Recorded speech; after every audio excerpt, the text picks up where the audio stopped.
being an educator, I find myself frequently depressed about what seems to me to be a change in education. When I went to college, I just went to see what college would have to offer. I would take my classes and get excited about things that I had never heard of before or thought of. And, I developed a love of literature, a love of philosophy. There was all this fascinating stuff out there, right? And it wasn't aimed at, how will this get me a job that will get me promoted, that will get me to, right? It closes off the possibility. It doesn't even suggest to people, well, find something you're passionate about and then develop that. Or it doesn't ask you to be kind of self-exploratory. You think you know what you want and you go for it, and then it's not what you want. And that, I think, can create a crisis of meaning. So what I would like is to be able to turn the public discourse around from that and, kind of encourage people to step back and ask questions about what would make my life worth living earlier in the day and approach their opportunities in that spirit. Like, I think that this paper is not one that we have to systematically move through at all. Because I think like it raises a ton of really interesting questions that I don't think that we necessarily have to sort of like tackle in order. But I don't know. I mean, well, what would you guys think of the paper overall? I mean, I this was one of my favorites, honestly, that we've read like for the series so far. I agree with that. Giffin, you said you liked it, right? Yeah, no, this is definitely one of my favorites for sure. Did you guys when I was reading this paper, I definitely had to remind myself, like, as I was reading this, okay, this is not a defense of moral pluralism. This is like an exploration of what follows from it. Did you like I found myself actually like kind of reminding myself of that, because I would come up with all these like woo questions and then, you know what I mean? Yeah, no, definitely. I think she does an okay job at reminding you. Like, I think she, at least at the beginning and the end, she mentions it. Maybe in the middle once, like starting one of the new sections. But yeah, no, I agree. You definitely do have to keep that in mind, that it's an exploration. It should be treated as such. Yeah. And it's also like a very short paper, in the sense that we should say we're talking about her paper, Two Levels of Pluralism, published in 1992, so fairly early in terms of all of her work. And I don't know, I mean, we can just like, I don't think we, like I said, I don't think we have to like talk about it in a systematic order. Whatever you guys thought was interesting, we can talk about. Maybe at the top, I'll say that like, okay, so when we're talking about moral pluralism, that is the view that there are an irreducible or incommensurate variety of values in the moral domain. Yeah, moral yes, values. Yeah. Yes. Which I had to remind myself of that point too a few times, because she has like a pluralistic system between moralistic values and non-moralistic values that like was definitely a big theme throughout her previous papers. So that was something I had to remind myself of, at least.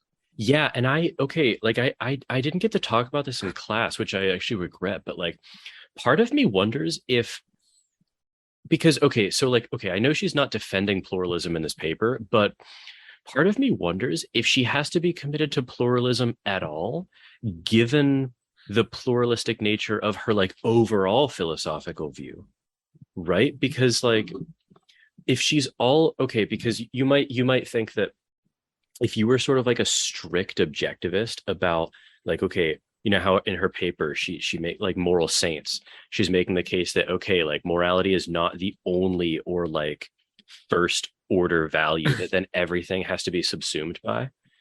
Like, okay, if you're already saying that, I wonder if you actually need to be a moral pluralist on top of that.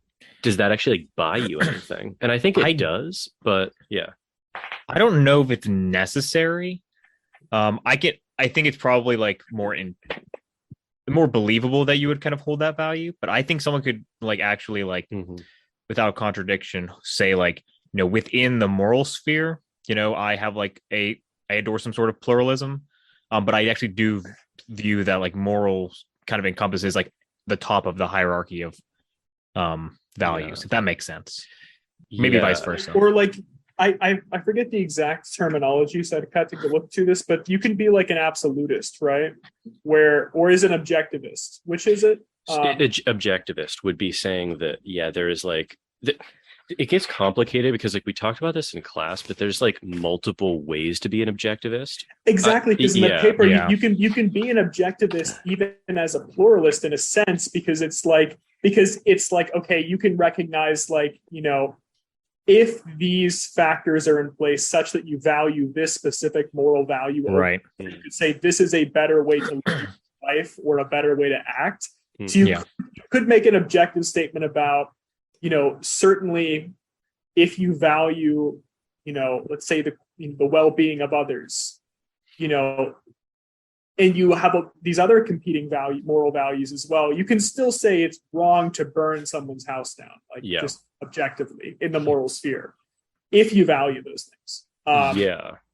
So you can be an objective, but like, I guess when I say like objectivist in this sense, like I definitely mean like someone like a strict objectivist. Subscribes entirely to like utilitarian or like Kantian moral theory and says like, okay, this is the only lens that we have to like look through, just like assessing whether a value is right or like an action is right or wrong. You could call that like a like an objectivist monist or something like that. Like there's only one value that everything reduces to.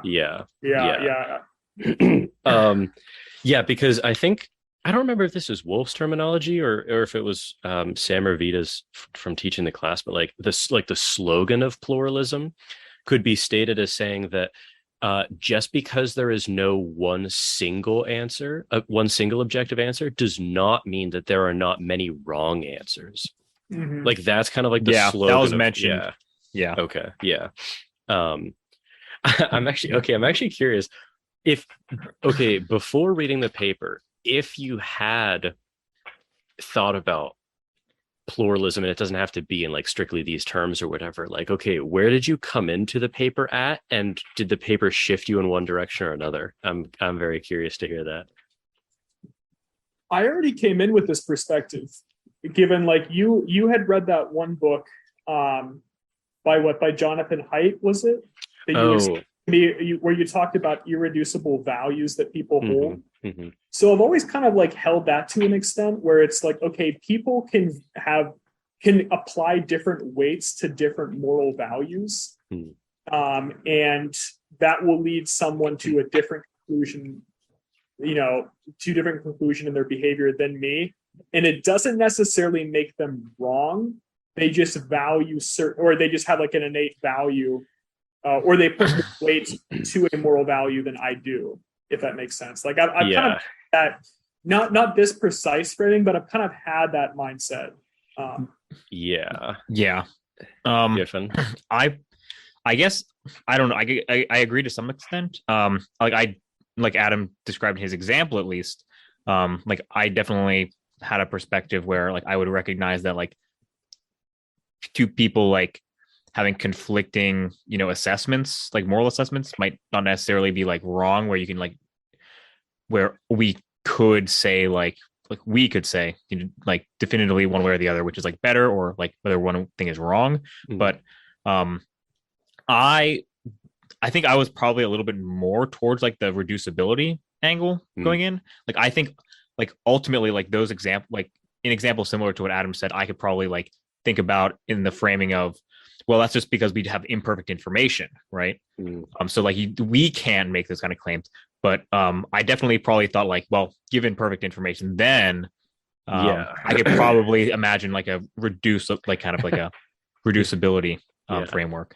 So like the Giffin slogan in response to pluralism would be like to flip it on its head and just say like, well, just because we can't currently like reduce these things doesn't mean that we couldn't. That was probably how that's how I think about how I was going in, I guess. Okay. So how did the paper move you one direction or another? I think it moved me away from the reducibility. So again, I don't think I had the same kind of exposure you two had to like the notion before. So that might partly explain it. But yeah, in terms of like the broad philosophical assessment, not like a epistemic thing. Yeah, I think I did shift. I'll put my cards on the table. I'm extremely, I guess, like, I still am undecided about a lot of questions about this paper, because I don't know. It's just, it was one of those papers that, like, in a good way raised more questions that I could actually systematically go through and like figure out what I thought about. So Yeah. I know there were a few that I didn't get to raise in class, and I'm definitely going to raise here because they're obviously of interest to me. Okay. Let me put a pin, because Adam, you said something that I want to circle back around to, which is the Jonathan Haidt moral foundations theory thing. Because I have because I have a question. That's what came to mind whenever I was reading this. And Me too. I'm like, since you told me that years ago, I've kind of like adopted that into my thinking, and that has been part of my thinking ever since. Yeah. So, because that was, I remember that was in the context of the one paper that I was writing. About it doesn't matter because it's still unpublished technically. Did I tell you what happened with that? Actually, it was the most annoying response I've ever gotten back from it was a collected volume in the aftermath of a conference, and they were like, it was so annoying actually. They were like, we thought the paper was wonderful, and there was no feedback such that it would be rejected, but it didn't fit within the scope of the edited volume, so we didn't include it. I was like, that's so annoying. Yeah. Disappointing. Yeah, I was so annoyed about that. Okay, but anyway, okay. Another important thing to get on the table just for like us and the listeners is to contrast. Okay, so we've contrasted pluralism with like a type of monist objectivism. And this, so this was something important that Sam and Vita mentioned in class that I don't know that I had thought about super carefully, but there's also a difference to keep in mind there's a difference between ordering in terms of importance and reducing moral values from one to another, right? Because someone said something in class that conflated those, and they like corrected that. So it's just that so the pluralist is going to say that, for instance, like dignity cannot be fully reduced and thought about in terms of harm or fairness or something like that. So they're incommensurate, but that doesn't mean that you couldn't order them. Yeah. Right. Am I saying that clearly? Yes. Yeah. Okay. Ordering does not imply yes reducibility. Exactly. Yes, exactly. And it's the same, like you can think about it for like any number of values. It's like if you're buying a car, like certain aspects of the car could not be reducible to each other, but that doesn't mean that you couldn't find like some more important than others. You know what I mean? Like you could have like a 5-star safety rating, but worse gas mileage. Like those aren't commensurate, but you can order them. Right. Yeah, no, that's definitely something valuable to add, because I don't know that I really made that distinction. No, I hadn't. So. I don't think I had conflated them, but I also hadn't thought about like the distinction that clearly. Do you know what I mean? No, no, that's probably the same. It probably wasn't. We didn't get an opportunity when like reading it to like think about that scenario, but yeah, I definitely probably would have stumbled into the same issue. And then so then also we are contrasting pluralism with relativism, which is sorry, I'm trying to pull up my notes. Okay, so relativism about morality would say that, like a potential decision is right or wrong simply according to like system X, right? So you would have to say like, well, it's not right for me, but it could be for you or something like that. And this was what she talks about with the what was the name of the movie? Witness. The Witness analogy. But so I mean, basically it is what the name sounds like it is. It's like, it's just saying that moral values are relative to the system that they're placed in. Right. And like culture is an example of such a system, right? Yeah. And that's more about the second level of pluralism is at the level of sort of whole moral systems or moral societies, and that's talking about subjectivism, which is that any moral system goes, like there's no distinguishing between like any moral system. And I don't know about you guys, but like I've never been drawn to, like I don't think there's ever been a time where I've been drawn to a subjectivist view. Have either of you ever been drawn to that? Like that was never a live hypothesis for me. I've definitely like considered like I think it's a useful project to consider like actions with respect to like a certain culture. Yeah. But like if the further argument beyond that of like, well, you can't really say anything because it's like, it's like, completely no. Like, yeah, you can discuss them as like being like worse or better. Like, I think that's totally valid. But even if it's still useful to like say, well, with respect to their system, like they're behaving naturally, you can still then go on to say, which is dumb. Yeah, I think she has a good line. I mean, I'm just going to paraphrase it, but it's just she talks about just second order pluralism, and even like first order pluralism to an extent being constrained by both reason and empiricism. So, and I've always thought kind of in those terms as well, where it's like, okay, I feel like to adopt some level of subjectivism, and I could be totally wrong with this. In some circumstances, it's not constrained by one's own reason or by the empirical facts of the situation. Like you said, subjectivism. It does that. Yeah. No, that's right. That's right.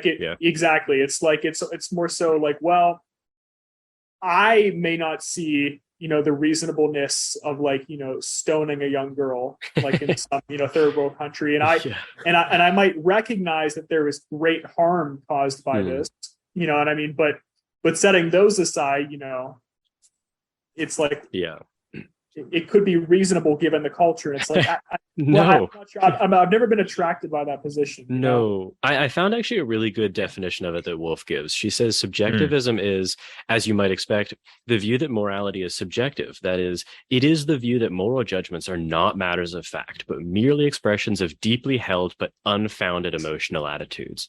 So it's basically like, if you're a subjectivist, you think there's nothing more to morality than just saying yay or boo to things. And it's just like, that's the deepest level that it goes to.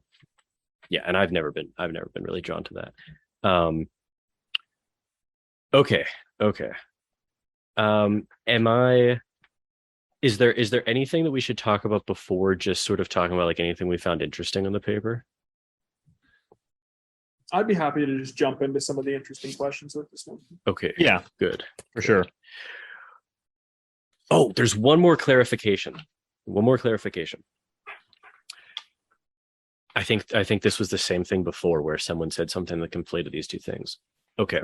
There's also a difference we should keep in mind between on the one. So, okay, pluralism is going to say that there's no way to reduce all moral values to like a singular axis, right? But that's not the same as saying that there could be many ways to maximize one pleasure. Yeah, and that was another thing that, like, again, I hadn't conflated, but like I think it could be easy to do that. So you could be like a monist objectivist and think that the only thing that matters is pleasure. But there could just be like many possible worlds in which you could maximize pleasure or not, right? Yeah. Okay. Good. Yeah. Okay. What did you guys think about the motivation for relativism resulting from moral disagreement? Because I thought that the two possible responses to moral disagreement were very funny, and I've said both of those things before. I'm like very sure of it, because like she basically says that moral relativism gets off the ground because of persistent moral disagreement. So people are saying X is right and people are saying no, X is wrong or Y is right, right? And the fact that that doesn't get resolved no matter what leads some people to think that it's all relative. And then she says that, okay, well, when we consider the fact that there's no way to sort of get out of relativism that doesn't seem like it's begging the question, like people will say, but no, don't you understand, like it does cause harm, and people are like, oh, I don't care, it's not holy or whatever, right? Like the emphasis on the sustained disagreement leads people even further to consider subjectivism. And I think like the two reasons like have been very attractive to me in the past, like even now, just like sitting here. Yes. You mean the two responses, right? The two responses, which is like one, like either like, you know, somebody has their facts wrong, and then two, somebody's just wrong. You know what I mean? So it's like, you know what I mean? Which is like, yes, they're both still very attractive ideas. You know what I mean? Yes. Where, like, yeah, I even mentioned the first one, basically like, you know, we don't know for sure. Like, yeah, of course. Kind of related to that. It's like, someone's just wrong. I've said it like I've said that like mantra 1,000 times, where I'm like, just because people disagree, like, doesn't mean one side is legitimate. Like, yeah, I know 1,000 times. And I think there's still some truth to that, right? I mean, it's just like you can just, I mean, there are a lot of, let's say, moral dilemmas today, or I'm sorry, ethical dilemmas today that are just like, okay, like, I don't think that my interlocutor has all the facts on the table. Like, they're not conceptualizing this well. You know what I mean? So I don't know if you guys are still attracted by that to some extent. Of course. Yeah. I said I'm like a supersized bag of those mixed nuts at the store right now. I have like intuitions every which way about this stuff. Yeah. And the other thing too. Okay. Oh, this is one of my biggest hangups, and this is circling back to the pin in the moral foundations theory that you were talking about. Okay, so the first way, so we just talked about the second way to resist relativism, but the first is that to note that much moral disagreement is not real. That is, it is not real moral disagreement. Okay, here, this is like a question that I had, and I wrote about it in my reading response to this. Okay, so she says, I don't remember where, but just grant that I read this correctly. So granted. Okay, here's like a big issue that I have with pluralism in general. And I don't like, this isn't me saying it's like, I don't think it's right or whatever, but this is something that would have to be solved for me. Okay, so yeah, okay. Wolf says that pluralism doesn't permit of anything going, right? It's not, she says that explicitly many times. It's not that any answer is fit to be on the table of answers, right? So, okay. And she says that because she says that moral pluralism doesn't permit of anything being included in the moral realm. Right? Like, she's talking about moral reasons here. She's talking about there's a plurality of moral reasons. Right. Okay. So like, I totally understand that view, and I understand the attractions to the view, but here's like a really, and I don't know if it's a damning problem or just a really hard problem that I'm not seeing a way out of. So that raises a huge question that you could accuse the view of like begging the question about, which is, okay, like, how do we constitute what counts as a moral value then? So I'm thinking about like, okay, so first of all, it's clear that Woolf herself even, and I think all of us would agree that there are some values that are not moral values. And that's like a lot of the shit we've been talking about the whole series, right? So like, this was, it's like, it goes back to the example of me owning the car I have, right? Exactly. Those are non-moral values for me owning the car. Okay. So that to me sets up, there's this very clear, there are at least two bins we're considering here. There are moral values and there are non-moral values. And then, okay, so we have one on the table, like attraction to just like an aesthetically cool car or something like that, right? Mm-hmm. Now, a value that is obviously moral to me would be like the creation of suffering, right? So that's a clear moral value and a clear non-moral value. But then there are all these really fuzzy ones in the middle that people would disagree whether or not they are moral values in general. Okay, so I'm thinking about this is exactly what Adam brought up. So Jonathan Haidt has this moral foundations theory, and the theory was derived empirically from these like large number of cultural and societal surveys about like, okay, when people say that something is wrong and they're asked to elaborate on it, their elaborations all seem to sort of like trickle down to 5 values. And he actually added a 6th value that I don't remember. So there's 6 incommensurate moral values that he talks about, or moral foundations. And okay, so I should have done this before. Let me pull up what they are. 6 incommensurable. Yes. Yeah, so they don't reduce into a single. Yes, right. Yeah, I'm just making sure that I heard that correctly. I'm trying to, because I'm not familiar with this work or this argument or this author. Yeah. So let me. Jonathan Haidt, you said? Yeah, Haidt. I have them up here. Okay, so here are his six like axes or incommensurable like values, right? So there's care or harm. That's like an axis, right? And then there's fairness or cheating. There's loyalty or betrayal. There's authority or subversion. There's sanctity and degradation. And then the 6th one is liberty and oppression.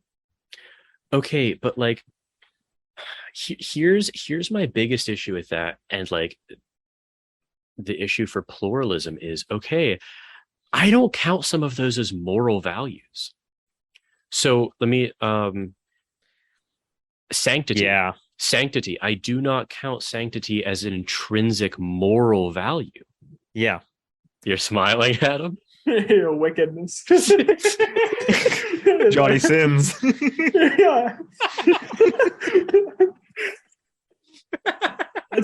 No, I actually agree. Like, I think at best, like, you can imagine it as simply like a tool or like a rule to follow that, one might assume or say or hope that it leads to like a moral outcome. But inherently, yes, no, exactly.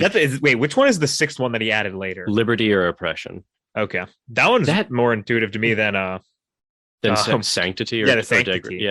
So no, Giffin, you phrased it perfectly. Like, okay, it's like someone would be like, don't you, so you don't value sanctity at all? And I would say like, well, sure, I do, but it's always sanctity insofar instrumentally. Yes, exactly. Yeah, so, no, like, 100%. Yes. And I like don't actually think that all of these are moral values. So like, okay, if we're thinking about this in terms of like the Moral Pluralists Project, like I could imagine someone accusing them of just like, okay, you just begged the question, essentially. Like, you just moved the moral disagreement, like you buried the lead a little bit.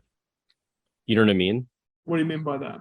So like, okay, so they see all this moral disagreement and they say, oh, we can explain this. Like, it's not that like 99% of people are wrong or idiots. It's that people are talking about incommensurate moral values, and like some people are focusing on some and some people are focusing on others. And again, that's not to say that anything goes, but this explains moral disagreement, right? Sure. And so there's a way in which that makes sense, but then there's another way in which, okay, if you're like the stronger version of an objectivist, you can just say, okay, well, yeah, but you've begged the question when you say that someone, saying something is wrong on the merits of its sanctity is like, you can say that, no, that's not a legitimate position to have because sanctity is not a moral value. Because, okay, so here's something. Like, I was thinking about this in terms of, okay, well, like, what's something that's obviously not a moral value, but it sounds like it could be to someone?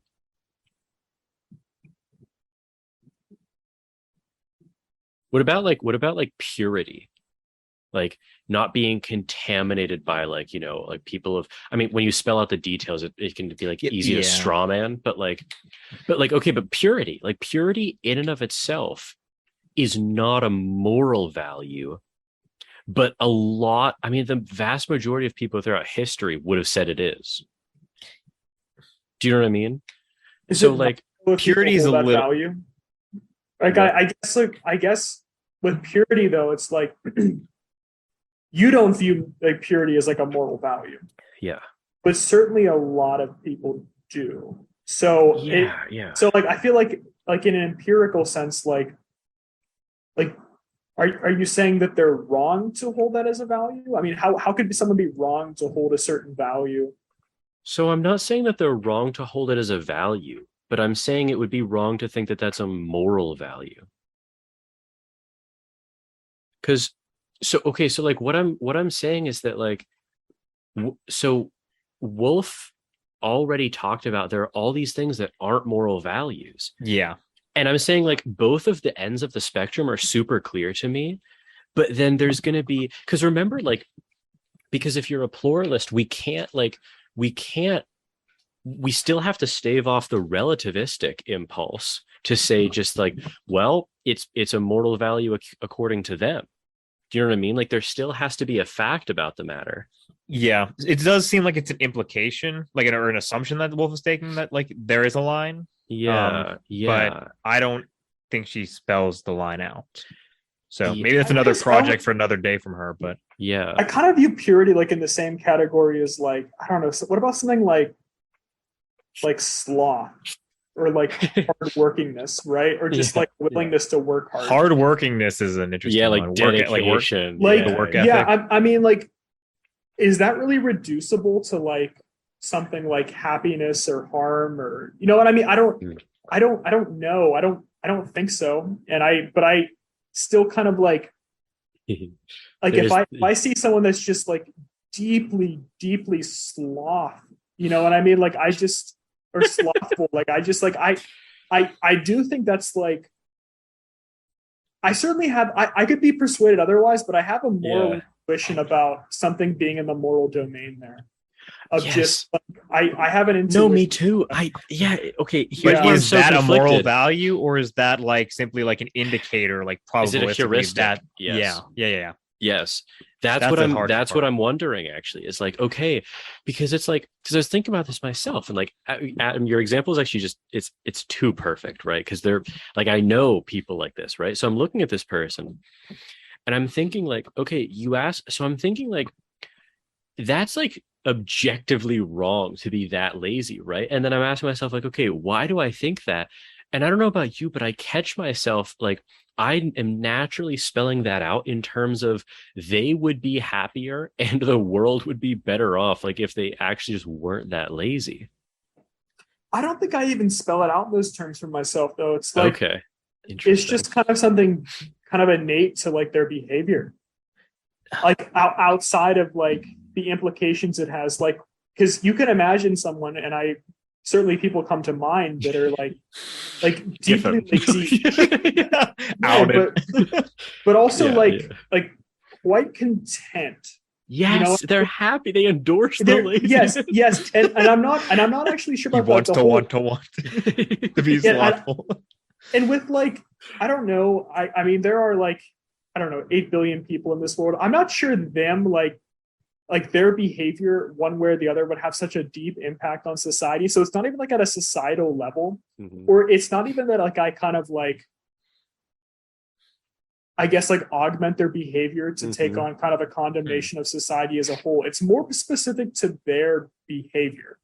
You know what I'm saying? Like there's something innate to their behavior that is in the moral domain for me. I think I was definitely thinking more towards Jordan, where like not even like the part where it'd be better for them, because like, you know, you can imagine a case where it might not be as much, but like definitely like the world would be better. Like I definitely feel that intuition. And it doesn't have to be the fact that like and I think that there's an easy way to make like edge cases where that wouldn't be true. Like if this was like a wicked person, they were more productive at being wicked. You know what I mean? picks up the plow and goes and beats kids. Yeah, Yeah. exactly. Like I'm not talking about those because then Yeah, then like the objectivist could just say, well, okay, but like that's not like an exception. That's just something else was wrong on top of the sloth. You know what I mean? Yeah. Right. I don't know because like okay, so think about this case then. So think about it even in terms of like just keep it all within the same person's psychology. Okay, like okay, if there's someone who's pretty damn lazy, right? And they Hypothetically.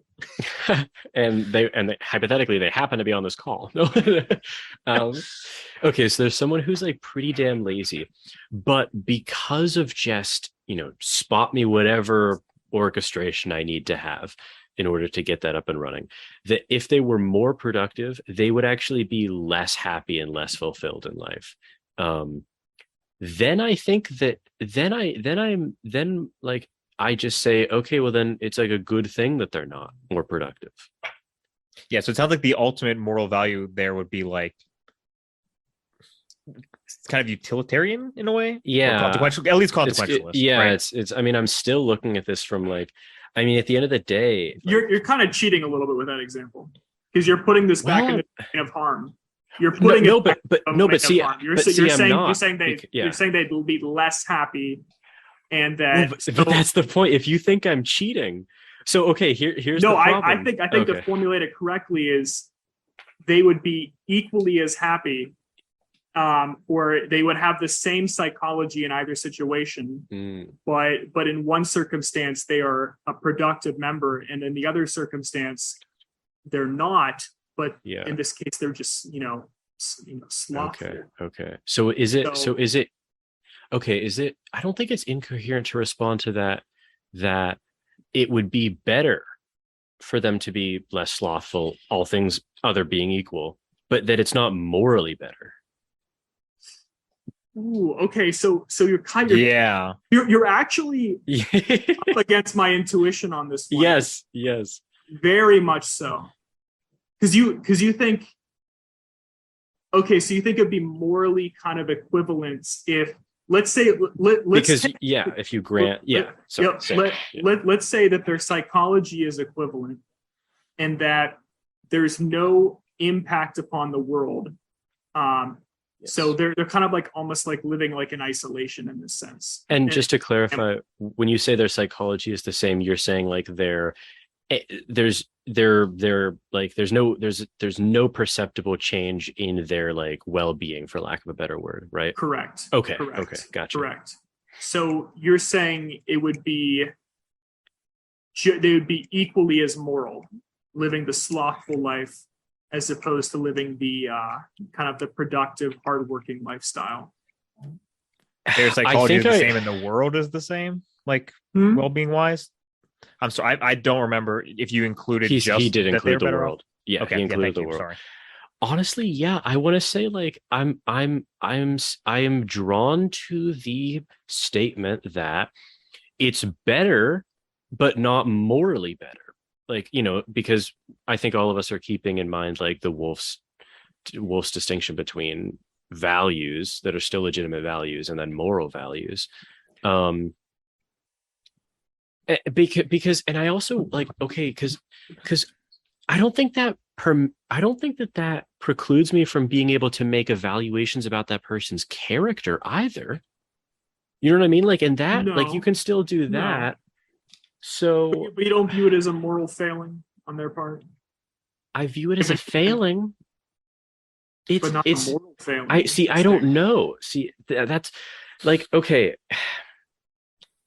I view it as a moral failure. I think I would. I feel that intuition, Adam. But once you grant like that, like they are and the world are actually like equivalent in these scenarios, like I don't know. Like, is there something deeply flawed about that person? Yes, but is it like a moral flaw? I'm not sure. And here's the reason why. So, Adam, I actually, like, if I didn't say it, I have your intuition. Like, I fully have the intuition that they are like morally worse. But here's what I'm skeptical of in myself. I I'm actually very skeptical of my ability to evaluate that based on my intuition, because it's never worked like that in the like my intuition hasn't been built in that like isolated case. Do you know what I mean? So like, Evolutionary argument. yeah, because I think because the reason I'm excluding some of like like the psychology is the same, the world's the same, it's because I don't actually typically assess those cases for either of those reasons. Actually, like those aren't the reasons that I condemn someone for a moral failure in that circumstance. It's not because, well, surely they'd be happier. Surely they would find deeper fulfillment if they behaved another way, or surely the world would be a better place. That's actually not the impetus behind those feelings. I view it as a deep moral failure on that part, on the part of the person. Like there's something kind of like, I mean, the domain itself is hard to kind of like wrap up, but there is like a character flaw that seems squarely within the moral domain to me that is just, it almost seems decaying, corrupt. So it's so tough because like this because I have people in mind that I'm like I'm yeah, no, of course. I've got someone in mind this whole time. Of course, exactly. You think of course. Like what are the reasons for my condemnation? Is it because the world could be better? No. Is it because they could be better? No. I don't know. Those are like my intuitions.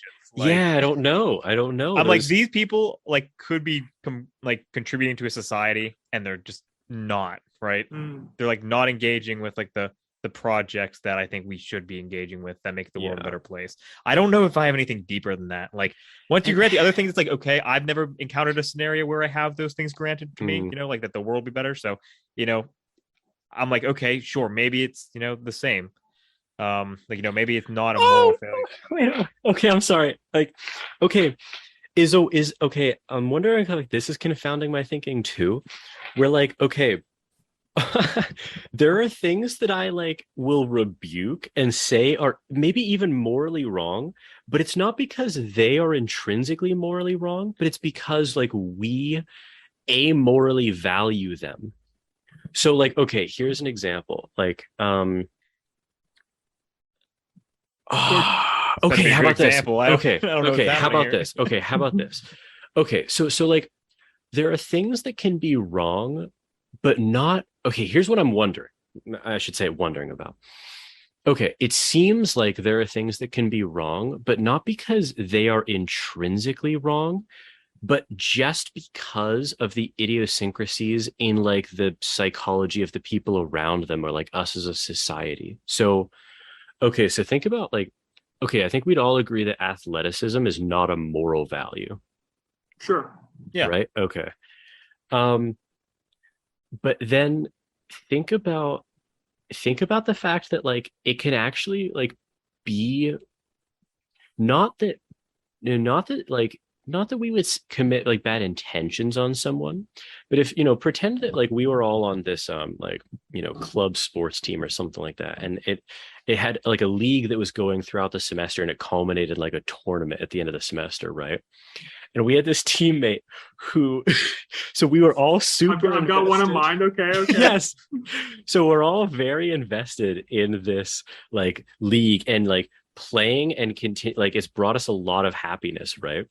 And this team, so we're in the first round of a playoffs that could be a very deep playoff. So the playoffs are going to go for a long time and could bring us like a lot of happiness, right? Sure.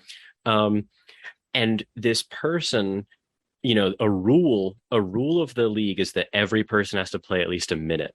You know what I mean?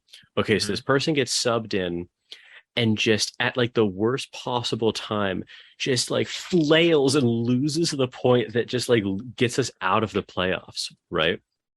Okay, that's obviously not like it's not a moral failing intrinsically on their part, but it is morally bad in that it robbed us all of like what could have otherwise been a really good time. Right? So they didn't break a specific moral rule, but they did generate harm. That kind of like it's not that what they did was wrong, or maybe it's like, maybe here's a different example. Like, okay, is like burning, okay, maybe this is a better example. Is like, okay, I think we would all agree that like burning a Bible or a Quran is not intrinsically wrong. Sure. Yeah. Okay, good. So then, okay, but like it would be wrong to burn a Bible or a Quran if it created like a ton of suffering in people who were like watching it, like religious people who were watching it happen for no good reason, right? Sure. Okay, Yeah. so like that's a scenario in which I think that like, so those people value the Bible or the Quran because of like authority reasons, right? Or like sanctity reasons, right? And those, from my perspective, are not legitimate moral values, but it could still be morally wrong because those values, like because other people do care about them, because they're still values, even though they're not moral values. Is it the fact that they're other people have the values, or is Yeah, it it's more like like only contingent on the fact that other people actually hold the values. is that like this?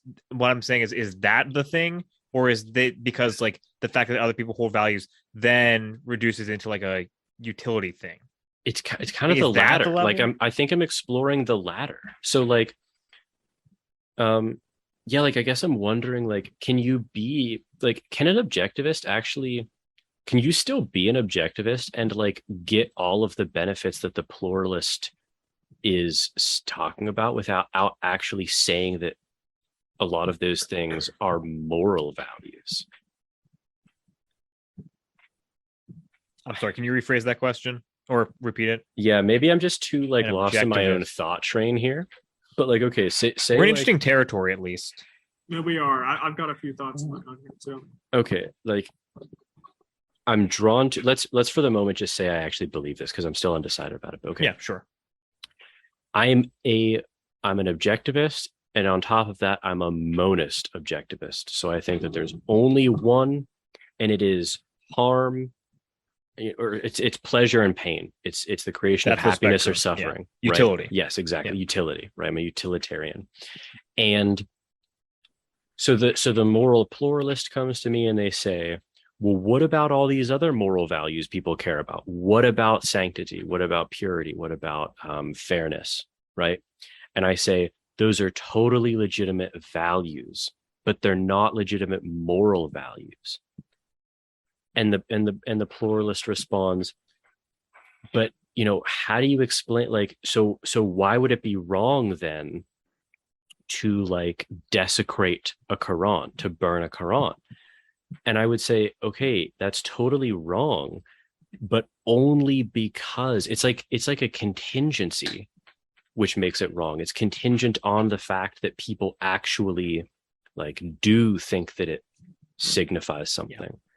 So the burning of the book isn't really a moral value, but the action could be morally not maximum. Well, it could just be wrong. Oh, wrong. Yeah. Yeah. What about this one? Okay, so what if someone discovers a great lost city with beautiful artwork, and it was created 3,000 years ago, deep beneath the surface of the earth, and this is something straight out of like something like National Treasure, right? Okay. Something just stunning. But I also throw in the caveat that no one besides this person will ever see this. Okay. They'll never see this. And they burn it to the ground. Yeah.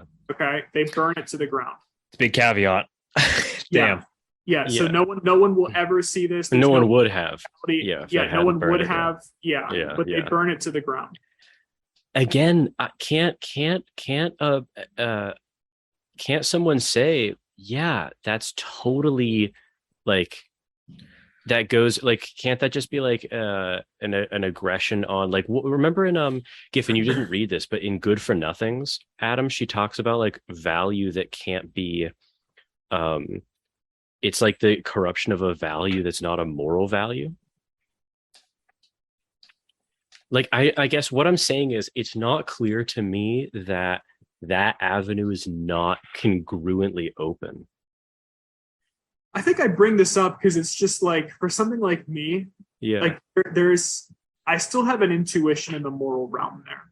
Like I don't see the harm, Mm-hmm. but I see a moral failing there. Mm-hmm. That sanctity axis Mm-hmm. Mm-hmm. for me right there, where I'm just like, Yeah. there's I'm something sorry, there's a character failing there that seems to be in the moral domain, and that's where I lose you right there. Yes, no, but you don't. I have that intuition in the moral too. domain, and it's like because it's yes, because you're saying, well, couldn't this reasonably lie outside the moral domain? It's like not at least that's not my intuition. It's not. So can I say why? Like, okay, maybe I haven't been clear, but I totally get that it's a moral, like I have the intuition still that it's a moral failing too. Like I genuinely do. But like the reason why I'm really skeptical of my own intuition about that is because like it's because of almost exactly what you said. Like I'm thinking about how I'm viewing that person, right?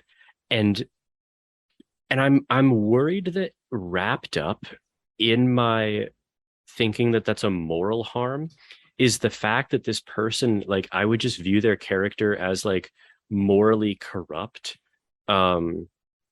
because of what it says about like what else they've probably done or like what else they're going to do. And it's because that's like how we think about people's characters in real life. Do you know what I mean? So you think the moral domain can only include behavior that has consequences for other people or oneself? Like it's got to have some real consequence for others. Or it's hard for me to understand. You have to point to the consequences on the psychology of, or the psychology of others and oneself. It has to for something to be moral. This is the view that I'm drawn to, because again, I'm not fixed on any of this, but like, yeah, of course. The view that I'm extremely drawn to is for something to count as a genuine moral value or moral claim, it has to manifest itself, at least potentially, to bring in the epistemic concerns, right? In consciousness somehow. Like, if it doesn't affect what people actually feel in actuality or potentiality, it's hard for me to see that as a moral value. Which again, I think is like, I should be clear, is like it still leaves space open for amoral values or non-moral values. I think the moral domain could be defined that way, and I'm happy with it being defined that way, but that doesn't encompass my intuition on the subject. Yeah. So that's very fair. Yeah, like I mean, Wolf. You know what I mean? About, yeah. Oh, go ahead, Giffin. I'm sorry. I was gonna say, like, Wolf is definitely the type of person who, in their writings, they definitely, she definitely makes you kind of question your intuitions and pulls you in the direction of that. And so I think it's totally fair to like phrase it the way you did. Yeah. No, because intuitively, like psychologically, 100%. Like I probably walk by people all the time where I'm just like moral failure, just like like I don't even need to think about it. Just like that's the way it is. But like once you like grant these things that we don't like really encounter in day-to-day life ever, like then it's you got to challenge your intuitions, but at the very least the intuition is there. Absolutely there. And it could be like an unfounded intuition, right? Like it could just be that I have the intuition these things fall within the moral domain, because there isn't really an answer for why burning some lost city that is just beyond beautiful to why would you do that? When it neither affects the person who did it psychologically. They're no off worse. They're not off, better. They're not better off, or they're just the same as they walk away from the ashes. or perhaps like they're gleeful. Like like perhaps that'd be morally good in that sense, right? Because right? I mean, right? Because like in fact, no one's ever going to see that. And under this system, like the only effect it had was and you would have to also posit that it never affected them again in the future. It's just like that it makes me I honestly am a little bit skeptical of like my own intuitions when we get into that strangely orchestrated a case. And I think, I mean, is it too far off that someone could just have the desire to just kind of destroy something. I mean, watch the world burn. Yeah, but I don't think it's too far out there, actually, that someone could do something that we would rebuke had we been there, but that it will never have any tangible effect on the world, nor could it have. Yeah. And it also doesn't affect, I'm sorry, one more clarification. Yeah, and it also doesn't affect their character in a way that could manifest in the future. Yeah. That's the last edition makes it very difficult for me to at least come up with like a plausible real world case of that. It's so hard to conceptualize. Yeah. But I do think that, like, to the extent that I can, I'd be willing to entertain the idea that it's like not a moral, domain question in that case. Even if it's, just because your mind runs through all of like the ways in which you could imagine like the world would be better. But once you grant that, I don't know. Like, I can entertain the idea, but it's just definitely, it's like pushing my intuition pretty aggressively. Because it's like, I don't know, like maybe my mind has been like debauched to a certain corrupted, purity zero. Yeah. Well, I was saying like from the sort of like pre-philosophical position, you could say that like my mind has been debauched by just reading this stuff for years at this point. But like, okay, just to like put my cards on the table, I do like, whenever I'm thinking about like people in my life or whatever, right? And I'm thinking about like, whether to just like maintain associations with this person, like the level of which I'm going to trust this other person, like all of the, like just normal things that everyone thinks about in terms of like people in their lives. Like, it does to me come down to like, whenever, like when someone wrongs you and it's just like, I don't know, that like, I'm sure I've like all three of us have been in a position with respect to each other where it's like someone seems to have wronged you or whatever, and you like have a really negative evaluation of them until they explain something about the situation that you like didn't realize or something, right? And it's just like, oh, okay, like this person, they didn't actually like, this isn't a bad person, it was just like a weird situation or whatever, or like my assessment was wrong of them. Yeah. Even if it was a reasonable assumption that you made, right? Yeah, exactly. It's like, what a crazy like coincidence of an explanation that like I wouldn't have even thought of. But now that I know it. Yeah. And it's just like, okay, because I'm thinking about like, what is that? Like, what does that change actually mean? Like, why is that change impactful? And it's because like, because for me at least, like the way I'm thinking about it is like, I want to know if I like, is this person going to wrong me again? Like, is this going to be like someone who like, are we on different playing fields here? Like, is this person just going to like wrong me again and think that it was like fine, or like, are we a member of the same moral community at all? Exactly.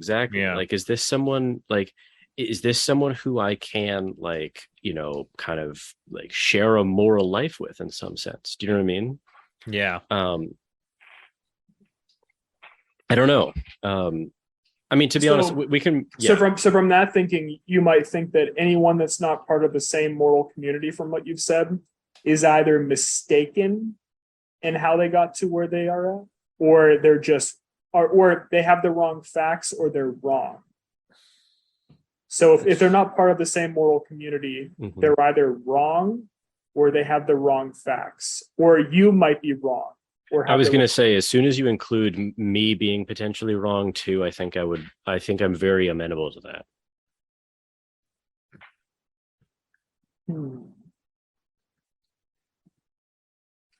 And I was going to say, if we want to, I mean, like, I know we've been talking about like this one point for a while, but if we want to, we can talk about some other questions that I had that are still related to this, but not as narrow. I do want to hear those. Yeah, for sure. Okay. So this was like, this was about the, in response to the witness case, on page 792. So basically, like, I mean, she just talks about, this is an example from a movie, but surely analogs have happened in real life that are similar to this, right? Where it's like, okay, there's this guy and he's undercover in this Amish community, and it doesn't matter necessarily why he's undercover, but like there's this bully who's like teasing this Amish person, and Amish people are pacifists, and the Amish person is being bullied and they obviously don't like it, but they adhere to their moral code and they don't respond with violence, right? But this other person who's not Amish, seeing this is just like they can't stand watching this anymore, this abuse, and they haul off and they just sock the bully in the face, right? Mhm. And the idea here is that we're supposed to have the intuition that these are both admirable men, just acting on sort of like different moral values, right? Like one, or I'm sorry, actually not moral values, but they're acting within different moral systems. I think. Yeah. Okay. So like, and so a kind of an outcome of thinking this is that this is on page 794. So, okay. So Wolf says, let me find the exact, because it's important to actually set this up in the right way, I think. 94. Yeah, 794 in our PDF. Okay, so there's kind of two quotes in the first paragraph. So Wolf is asking us, and if he makes no mistake in accepting this commitment, then isn't it truly wrong for him to use violence? And him, there's the Amish person. So she's saying like, okay, if the Amish person is actually like accepting this commitment and accepting this Amish moral system, then isn't it truly wrong for him to use violence? But then she also continues, and so isn't it, I'm not sure where the other question is, but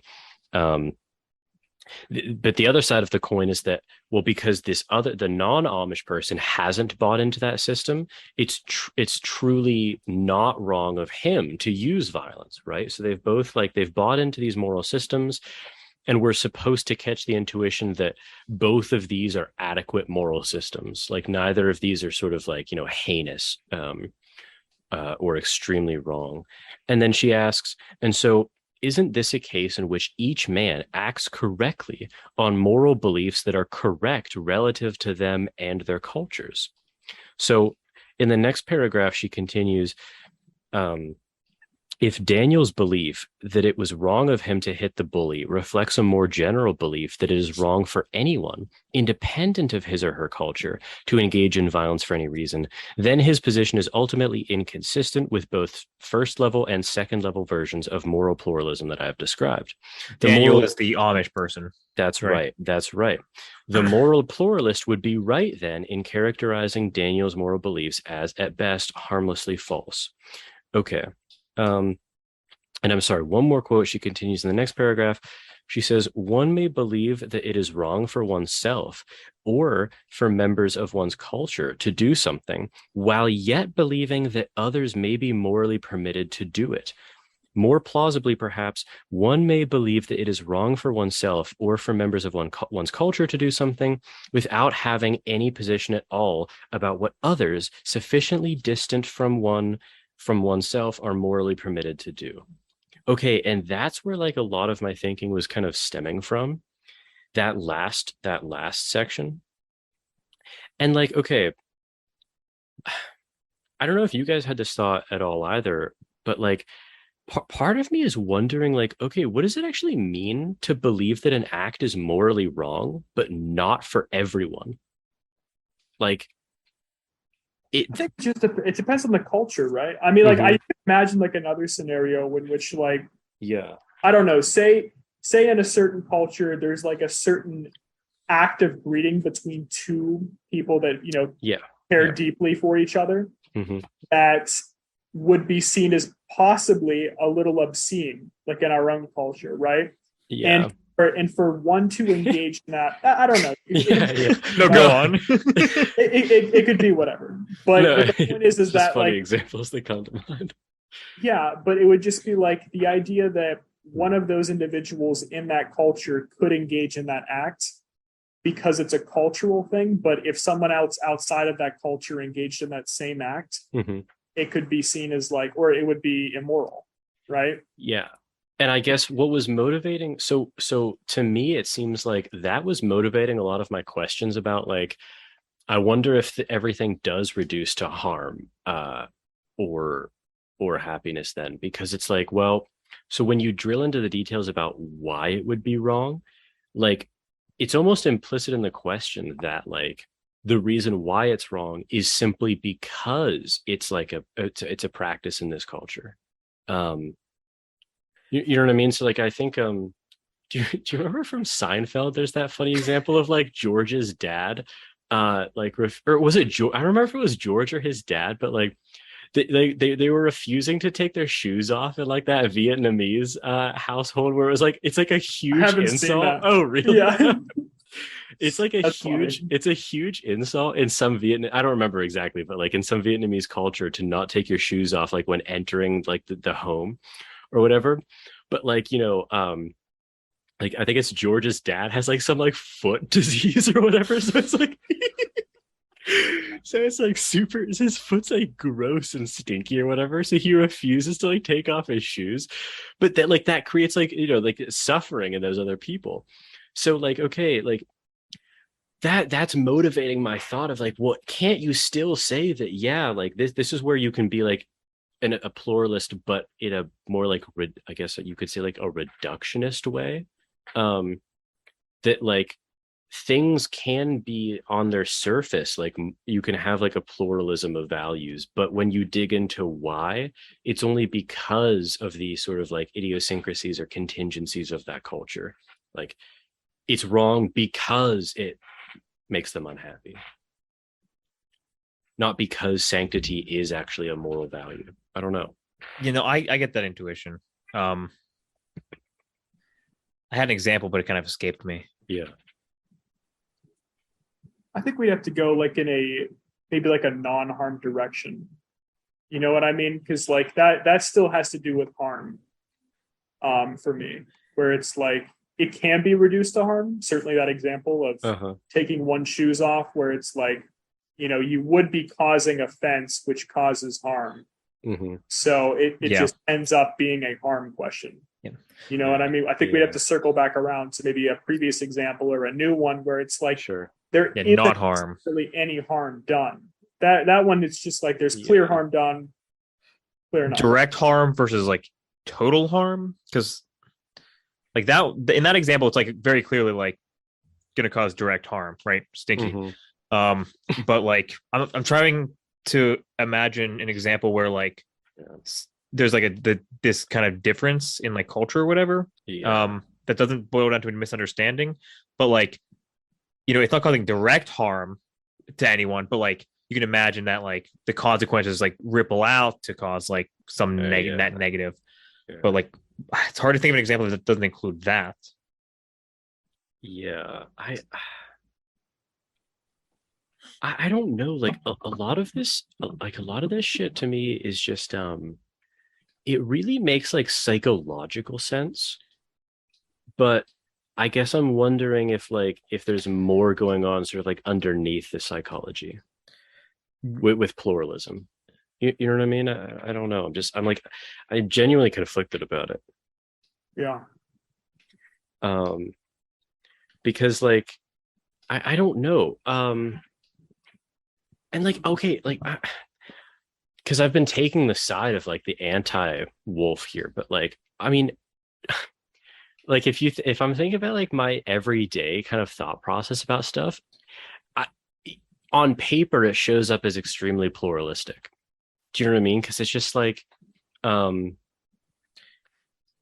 practice, very much like this. Yeah. In terms of like her explaining, like moral disagreement, which is kind of like how she preps us, like that is incredibly intuitive. But like once you dig through out of like the practical realm, then it leaves a lot of questions. Because it's like, okay, because it's okay. This is, I remember like this is kind of how I like opened the paper that I was talking about earlier, which is like have you got I'm trying to think if I've ever had this experience. I'm sure I have. Nothing's coming to mind, but like, okay, because you remember Wolf says like, you know, when she's saying like there are certain things that are objectively wrong, just because there are many right answers doesn't mean there's nothing that's objectively wrong. And she says that the objectively wrong there is constrained by reason and empirical fact, right? Have you ever had a disagreement with someone where like there's actually no question about the relevant facts, but yet you still like is that not the most uncomfortable thing in the world, actually? Yeah, I've held many of those conversations. Of course. Yeah. And like, yeah. Those are incredibly frustrating. Those are incredibly frustrating because there's like I don't know. Okay, so this was like this. I think this is my last like question that I was thinking about a lot.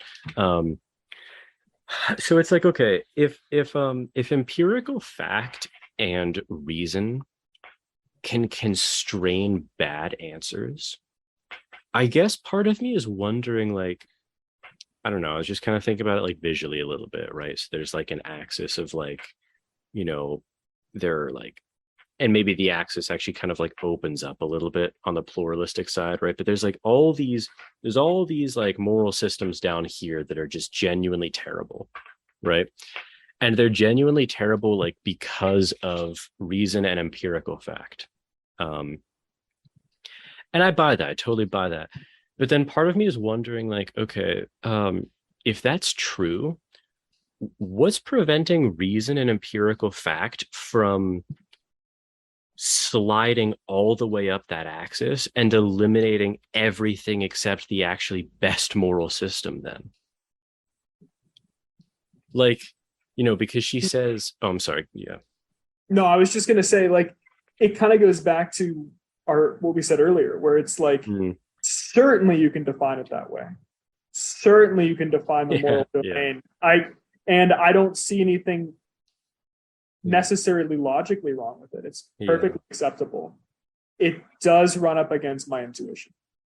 Yeah, no, I know. It just does, where it's just like, it's like, yes, but are we still we're no longer including certain behavior that I view in the moral domain, and that's fine, I suppose, but I still have moral intuitions about that behavior.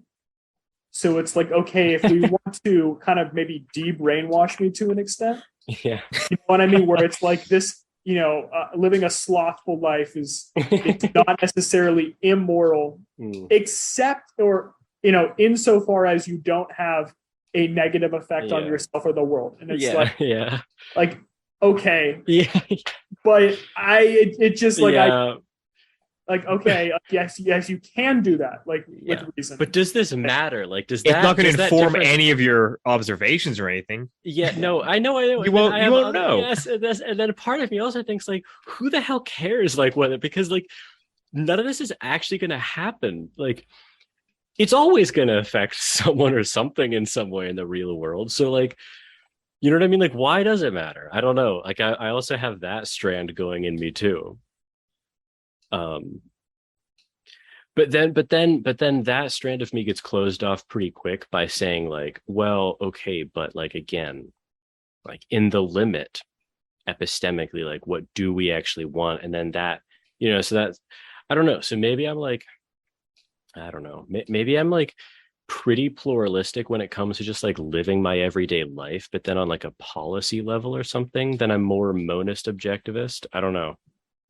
On a policy level, I'm very monist objectivist. yeah. Very, because I was just thinking of a scenario where I'm like, okay, well, what if I imagined two different worlds?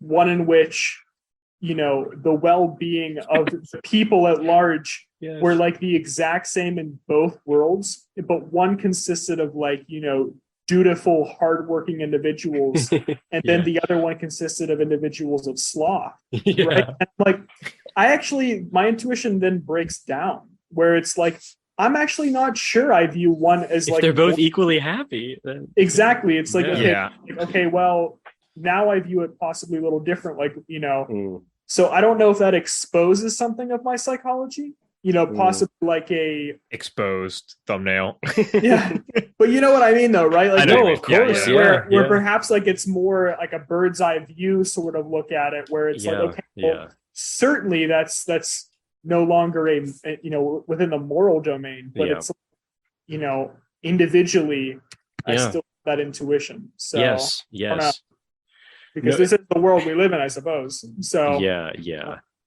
And I don't know. I mean, like it actually kind of reminded me a little bit of like Notes from Underground, where he's like rebelling against he's like rebelling against the constraints of rationality, or like in this case rational morality or whatever, like the twice two makes four. He's like rebelling against that or whatever. Yeah. There's some analogy in there.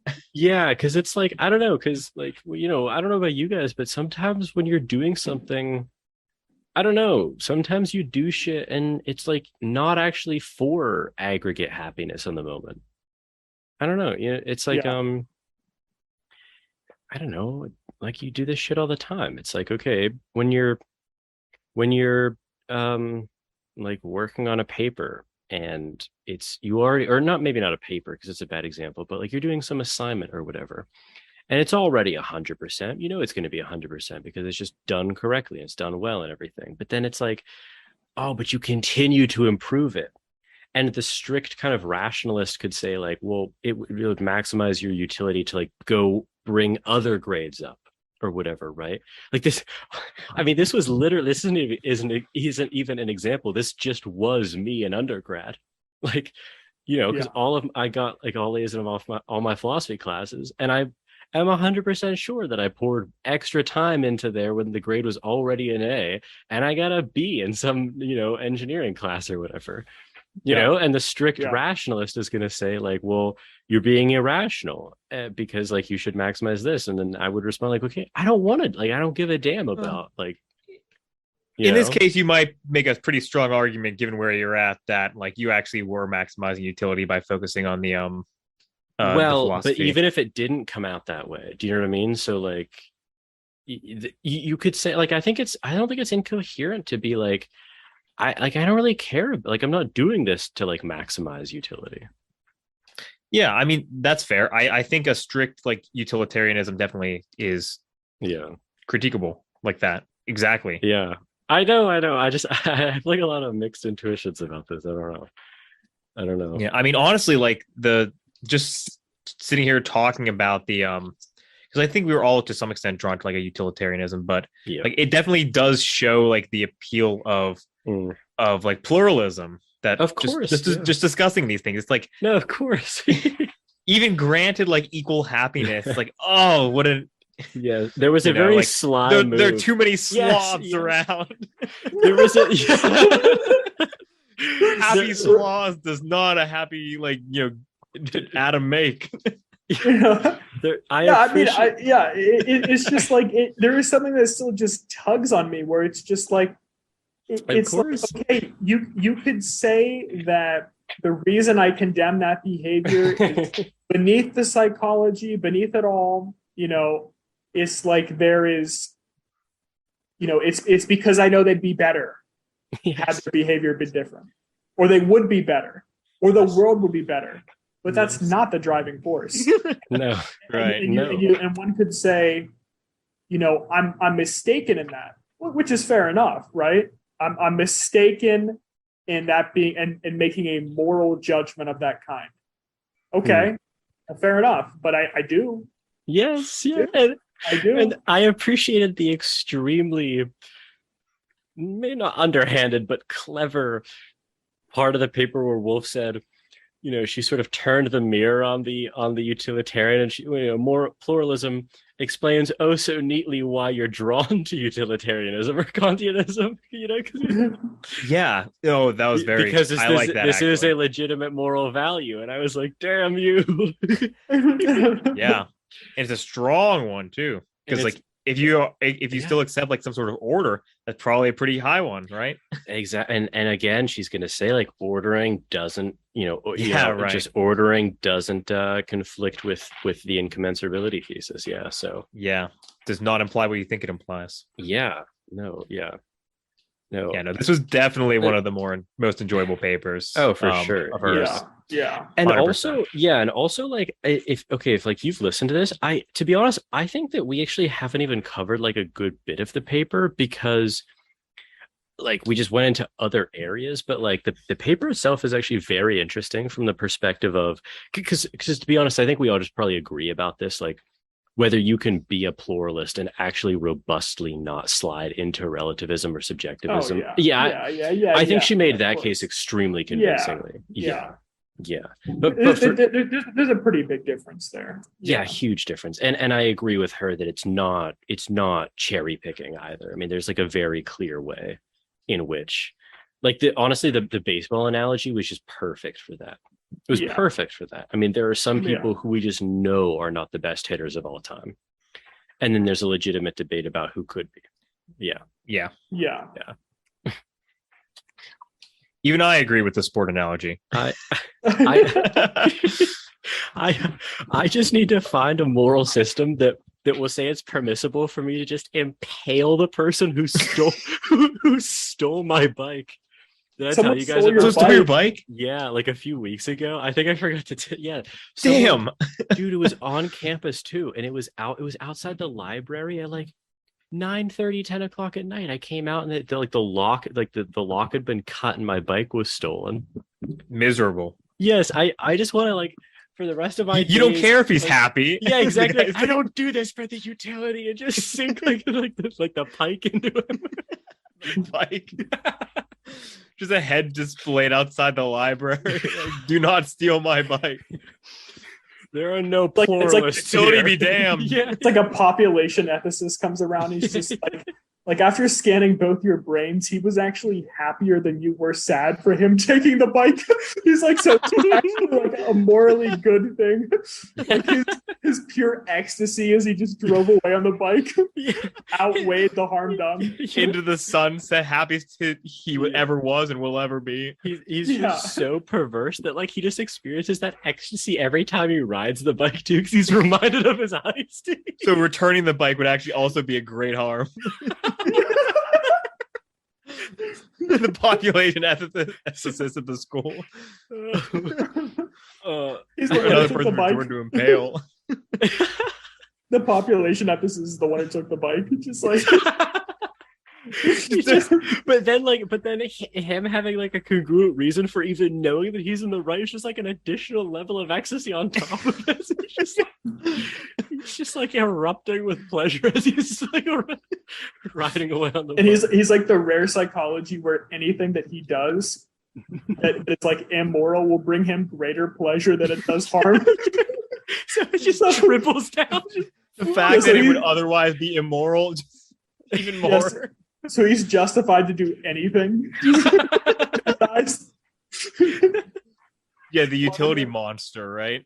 Yeah. Plunges the knife in, just like a flood of serotonin, just like unmatched by anything.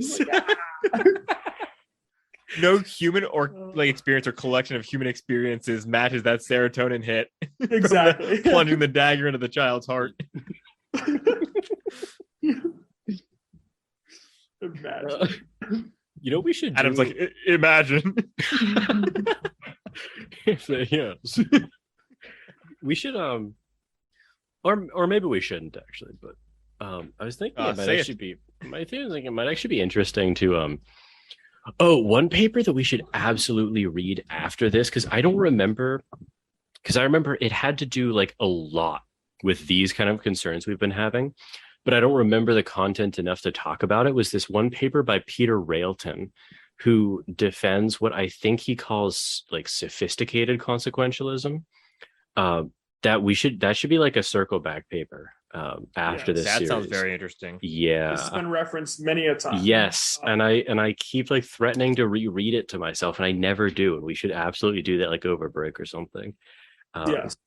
Adam, did you ever read The Moral Landscape by Sam Harris? No. Okay. Part of me thinks that would actually be interesting to circle back around to in the context of this conversation too, because like I kind of feel like I would like it less now.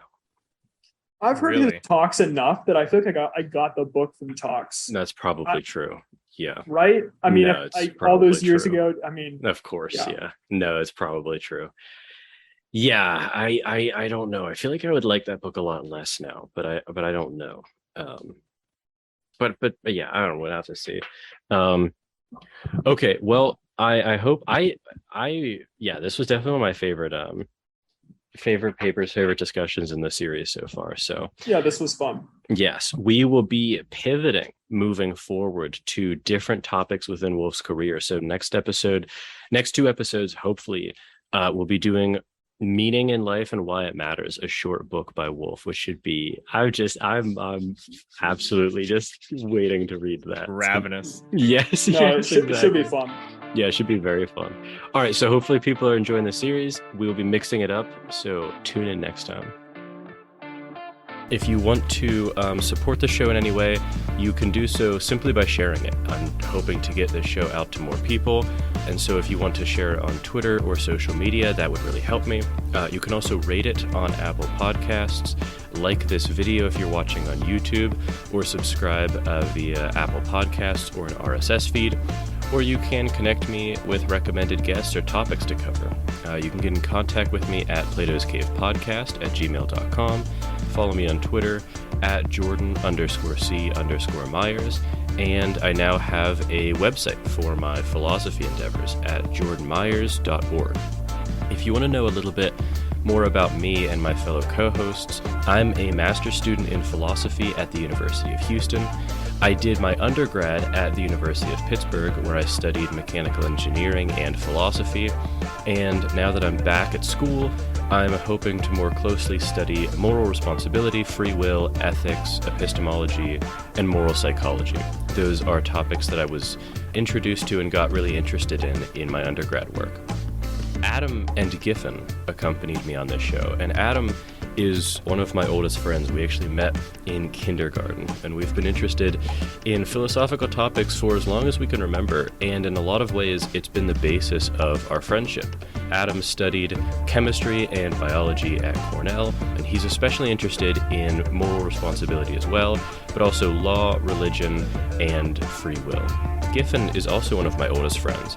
We've been friends since elementary school as well. Giffin studied biology and economics at RPI, and now he works in human health research. And he's particularly interested in exploring political philosophy. With all of that information, again, I hope that you enjoyed this episode, and I hope that you get in contact with me or follow my work in any way that you deem reasonable to do. So with that, thank you for listening.